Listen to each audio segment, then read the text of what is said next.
Nous avons vu jusqu'à maintenant les trois types de binding. L'interpolation qui permettait de afficher le contenu d'une variable du TypeScript vers le HTML. Le property binding qui permettait de faire un binding d'une propriété HTML avec une variable au niveau du TypeScript.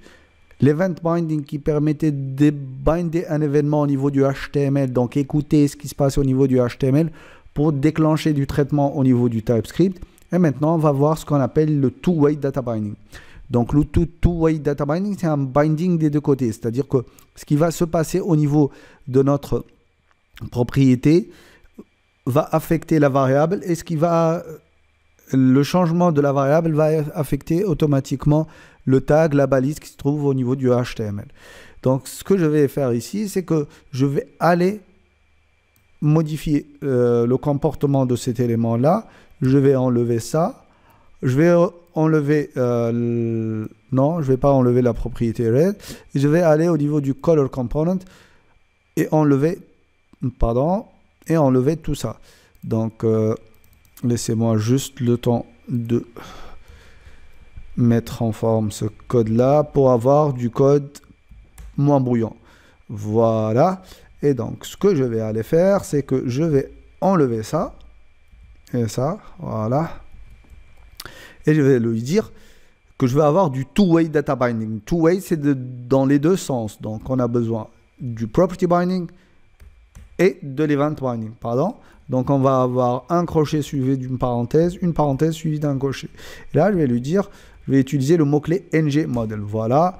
Et donc là, on a notre two-way data binding. Maintenant, je vais lui dire que je vais affecter cette two-way data binding à la propriété color. C'est comme si je lui avais dit que, en fait, l'input, c'est devenu ma propriété color. Donc, si je change le color, l'input change. Si je change le contenu de l'input, la propriété color va changer. Et là, je vais juste, pour vérifier tout ça, je vais ajouter un petit texte. Le contenu de la propriété color et là, je vais faire une interpolation sur la propriété color. D'accord? Maintenant, pour terminer tout ça, il faudra aller au niveau du app component, plutôt le app module.ts et lui dire, tu vas utiliser le module forms module et c'est au niveau de ce form le module là que le ngModule qu'on a utilisé est défini. Donc, je vais enregistrer tout ça et je vais aller voir ce que ça donne. Donc, ici, dès le départ, on va avoir du red et comme par hasard, le contenu de la propriété color est red et le contenu de mon input est red. Donc, dans ce sens-là, ça marche. Par contre, en allant afficher, au même temps, au fur et à mesure que j'écrive, vous voyez qu'ici, tout ce que j'écris au niveau de mon input est affecté à la variable color que je suis en train d'afficher ici.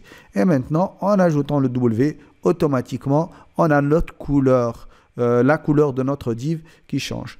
Et donc là, on a ce changement-là qui se fait automatiquement. Donc, le contenu de cet input-là va être affecter automatiquement le contenu de ma variable color et le contenu de color va automatiquement plutôt changer ici.